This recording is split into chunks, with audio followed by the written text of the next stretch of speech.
इस वीडियो में हम लोग भूगर्भिक संरचना के विषय में जानकारी हासिल करेंगे। भारत में जो भूगर्भिक संरचना है, भूगर्भिक संरचना से अर्थ होता है कि धरातल के नीचे जो चट्टानें पाई जाती हैं, किस तरह की चट्टानें भारत के अलग अलग भागों में आप देख रहे हैं रंग बिरंगी चट्टानें, ये चट्टानें दिखा रही ये जो धारियां हैं। तो भारत के अलग अलग भागों में धरातल के नीचे किस तरह की चट्टानें पाई जाती हैं, इसका अध्ययन करेंगे हम भूगर्भिक संरचना के अंतर्गत। चट्टानों का अध्ययन इसलिए महत्वपूर्ण है कि इससे दो तरह के सवाल अक्सर पूछे जाते हैं परीक्षाओं में। आमतौर पर लोग इनका अध्ययन करते नहीं हैं या फिर मन से नहीं करते, आधा अधूरा अध्ययन करते हैं। ये जानने में महज 10 मिनट लगता है कि कहाँ कौन सी चट्टान है किस राज्य में और उसमें कौन सी धातु पाई जाती है। तो दो तरह का प्रश्न इससे आता है कि फला चट्टान किस राज्य में प्रमुख रूप से पाया जाता है। 4 विकल्प दिया रहेगा, जैसे कि गोंडवाना चट्टान या फिर धारवाड़ चट्टान किस राज्य में या किस स्थल पर, या फला जिले में कौन सा चट्टान पाया जाता है। ठीक है, तो दूसरा सवाल आता है कि फला धातु कौन से चट्टान में पाई जाती है। क्या आपको पता है कि सोना कौन से चट्टान में पाई जाती है। यहाँ कुछ चट्टानों के नाम लिखे हुए हैं, आप पढ़ सकते हैं। सवाल आ गया कि सोना किस चट्टान में पाया जाता है, विकल्प में से चुनना होता है। तो आइए हम जानते हैं। ये कुछ चट्टानों के नाम लिखे हुए हैं। तो भारत में अलग अलग समय काल में निर्मित 6 तरह की चट्टानें पाई जाती हैं। भारत में अलग अलग समय काल में निर्मित 6 तरह की चट्टानें पाई जाती हैं। चट्टानों का निर्माण कब प्रारंभ हुआ? पृथ्वी जब शुरू में आग का गोला थी, जैसे ही पृथ्वी ठंडा होना शुरू हुआ तो पृथ्वी पर चट्टानों का निर्माण शुरू हो गया। जब पृथ्वी ठंडा होना शुरू हुआ तो भारत में पृथ्वी के ठंडा होने के बाद से 6 तरह की चट्टानें पाई जाती हैं। यहाँ नाम लिखा हुआ है। तो आइए पहले चट्टान से हम स्टार्ट करते हैं। ये सभी चट्टानें एक साथ नहीं निर्मित हुई, अलग अलग कालों में निर्मित हुई हैं। 1 2 3 4 5 6 अलग अलग कालों में ये 6 तरह की चट्टानें निर्मित हुई हैं।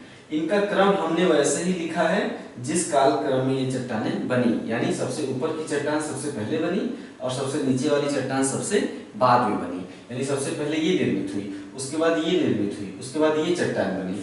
तो ये काल क्रम के हिसाब से हमने चट्टानों का क्रम बनाया है। आप समझ गए? ठीक है।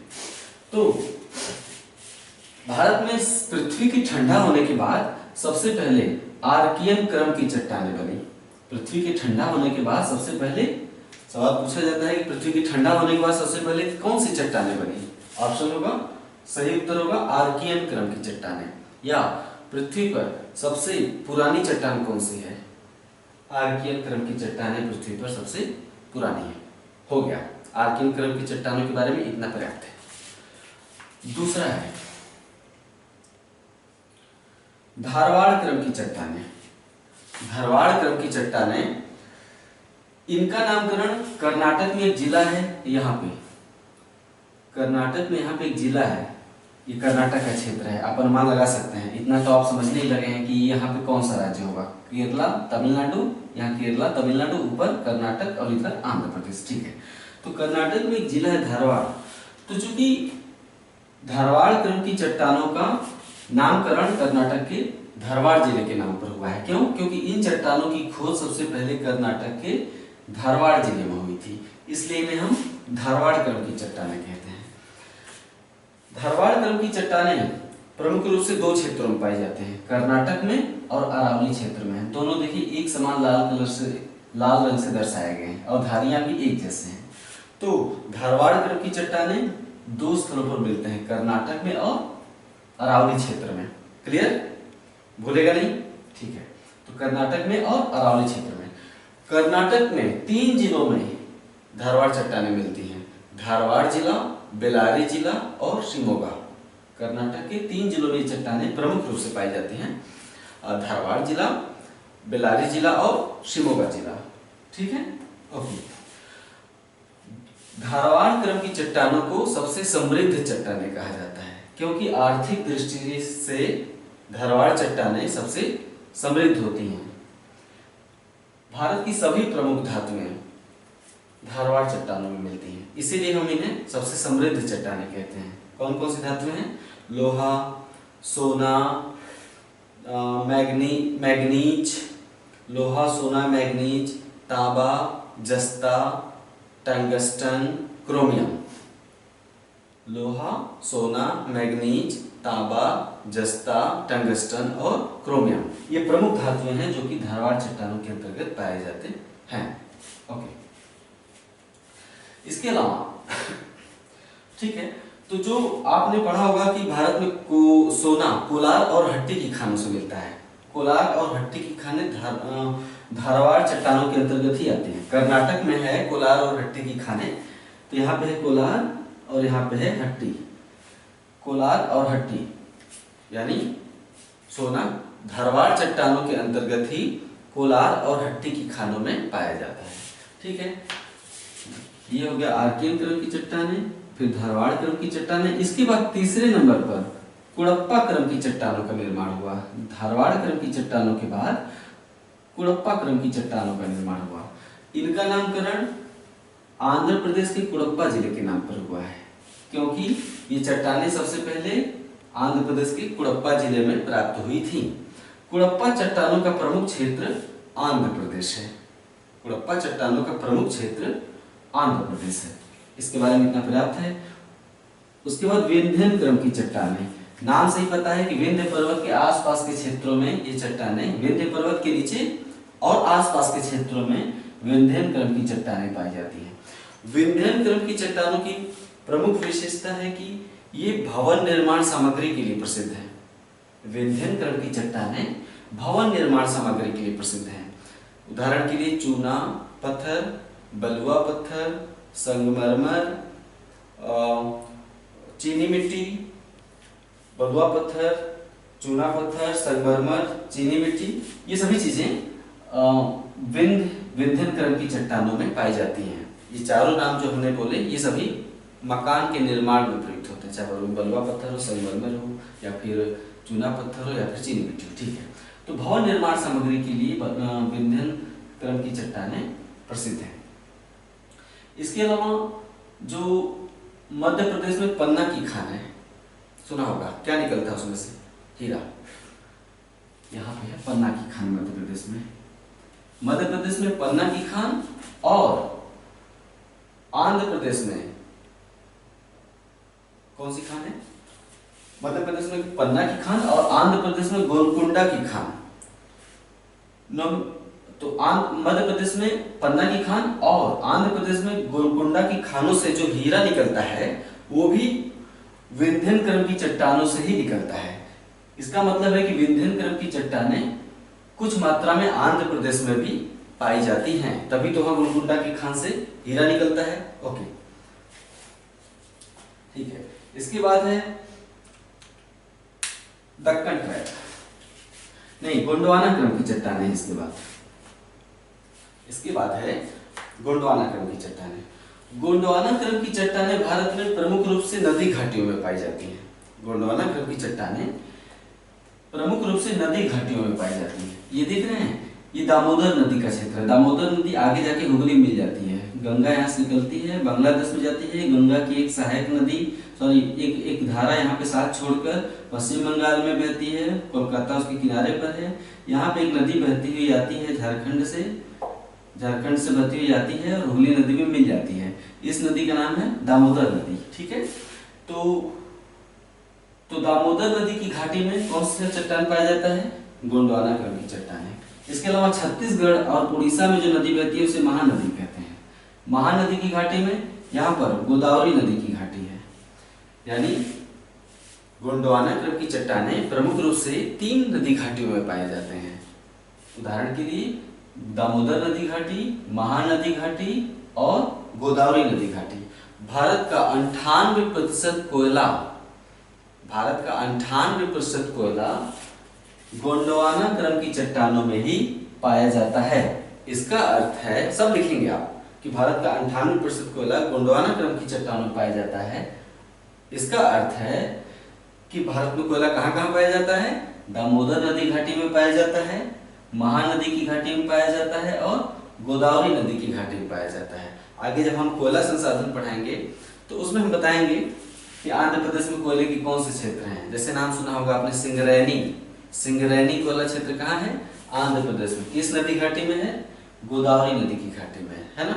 इसी तरह तलचर कोयला क्षेत्र उड़ीसा में है, किस नदी घाटी में है? महानदी में है। झरिया कोयला क्षेत्र किस राज्य में है? झारखंड में। कौन सी नदी घाटी में? दामोदर नदी घाटी में, है ना।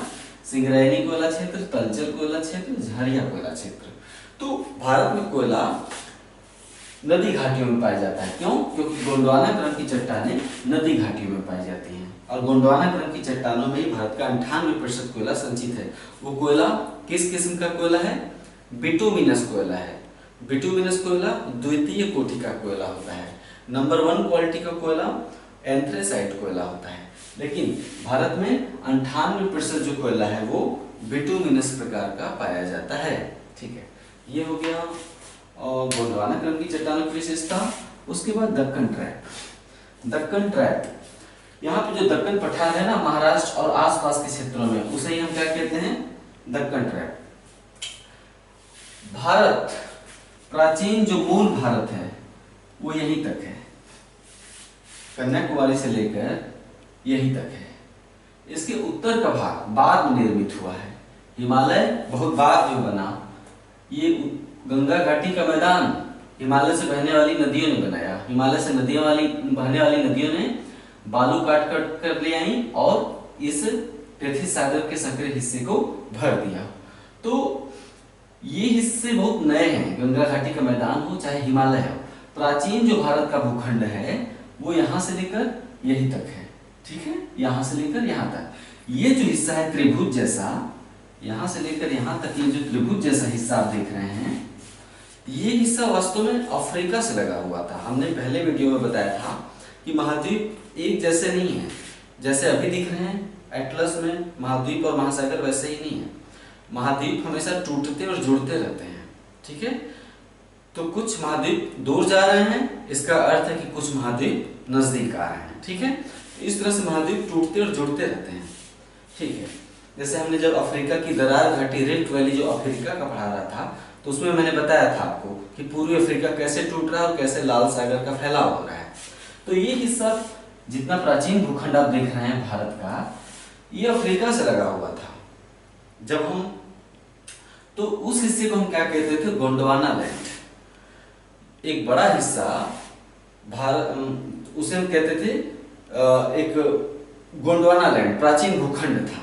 तो गोंडवाना लैंड के ही हिस्से हैं प्रायद्वीपीय भारत और अफ्रीका, ये दोनों गोंडवाना लैंड के हिस्से हैं।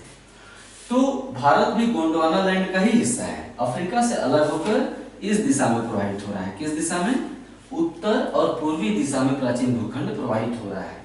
जब आप हिमालय पर्वत पढ़ेंगे तो हम बताएंगे कि इसी के चलते हिमालय का निर्माण हुआ है।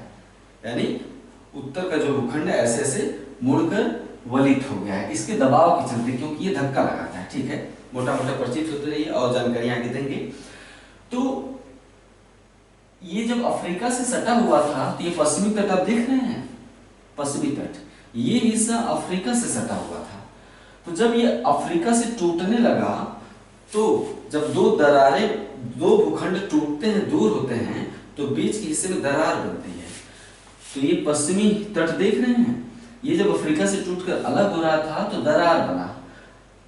धरती में जब दरार बनती है तो नीचे से गर्भ में दबाव मुक्त हो जाता है, दबाव कम हो जाता है, जिससे अंदर का जो अंदर की गर्मी है, चट्टानें, गर्म चट्टानें, दबाव कम होने से वो बाहर निकलना चाहती हैं, लावा के रूप में पिघल कर बाहर निकलती हैं। तो जब भारत का जो प्रायद्वीपीय भूखंड है, जब गोंडवाना लैंड अर्थात अफ्रीका से अलग हुआ, तो लावा का प्रवाह हुआ। ये लावा का प्रवाह जो है विस्फोटक रूप में नहीं हुआ। हमेशा जब भी भूखंड अलग होते हैं, टूटते हैं, तो लावा का प्रवाह दरारी रूप में होता है। इसको हम कहते हैं लावा का दरारी प्रवाह। मतलब दरार में से जब लावा निकलता है तो शांत रूप में निकलता है और आसपास के भूखंड में लावा फैल जाता है। तो भारत जब अफ्रीका से टूटकर अलग हो रहा था, तो ज्वालामुखी लावा के दरारी उद्भेदन से लावा आसपास के क्षेत्रों में फैल गया। जब ये फैल गया और ठंडा हुआ, तो एक पठार का निर्माण हो गया। इसे हम क्या कहते हैं? आज वर्तमान समय में इसे हम दक्कन का पठार कहते हैं। यानी लावा के प्रवाह से, और जब वो ठोस हुआ तो ये पूरा स्थल ऊंचा हो गया। पठार हिस्सा बन गया ऊंचा हो जाने से, क्योंकि लावा की कई परतें बारी बारी आके बिछ गई, लावा की कई परतें आके बारी बारी बिछ गई, इसलिए पठार की तरह ऊंचा हो गया। लावा के जमाव से जो चट्टान निर्मित होता है, लावा जब जमी तो चट्टान बन गया, तो जो चट्टान लावा के जमाव से बनता है उसे हम बेसाल्ट चट्टान कहते हैं। तो दक्कन पठार बेसाल्ट चट्टानों से निर्मित है, अर्थात लावा चट्टान से निर्मित है। तो इसी को हम आज कहते हैं दक्कन ट्रैप या दक्कन पठार। दक्कन पठार का मुख्य हिस्सा या दक्कन ट्रैप का मुख्य हिस्सा महाराष्ट्र में है। लगभग 75 से 80% हिस्सा इसका महाराष्ट्र के अंतर्गत आता है। कुछ हिस्सा यहाँ पे मध्य प्रदेश में आ जाता है और ये वाला हिस्सा गुजरात में आ जाता है, कुछ मध्य प्रदेश में और कुछ गुजरात में। क्वेश्चन बनेगा कि दक्कन ट्रैप अर्थात दक्कन पठार का विस्तार किन राज्यों में है? 3 राज्यों में है। 75 से 80% महाराष्ट्र, थोड़ा मध्य प्रदेश, थोड़ा गुजरात। ठीक है। बेसाल्ट लावा के जमाव से इसका निर्माण हुआ है। जब अपक्षय होता है चट्टानों का क्षय होता है धूप से, बरसात से, तो ऊपर सतह पर जो मिट्टी धरातल पर यहाँ बनती है, लावा चट्टान के टूटने फूटने से जो मिट्टी बनती है उसे हम कहते हैं काली मिट्टी।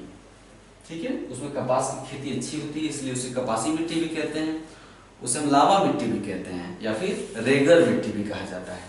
तो ये हो गया भारत के प्रमुख चट्टानों से आने वाले प्रश्न। इस तरह के प्रश्न यहाँ से चट्टानों से पूछे जाते हैं, जानकारी होनी चाहिए। इसके बाद हम हिमालय पर अध्ययन करेंगे आपके साथ, इंतजार करते रहिए। हम पूरा प्रयास कर रहे हैं कि अधिक से अधिक समय निकालकर आपके साथ हम कदम ताल कर सकें, क्योंकि हमें पता है कि आप इंतजार करते रहते हैं। लेट होता है तो हमें स्वयं अच्छा नहीं लगता है, लेकिन भरोसा रखिए, हम बारी बारी सब कुछ पूरा करेंगे। नमस्कार।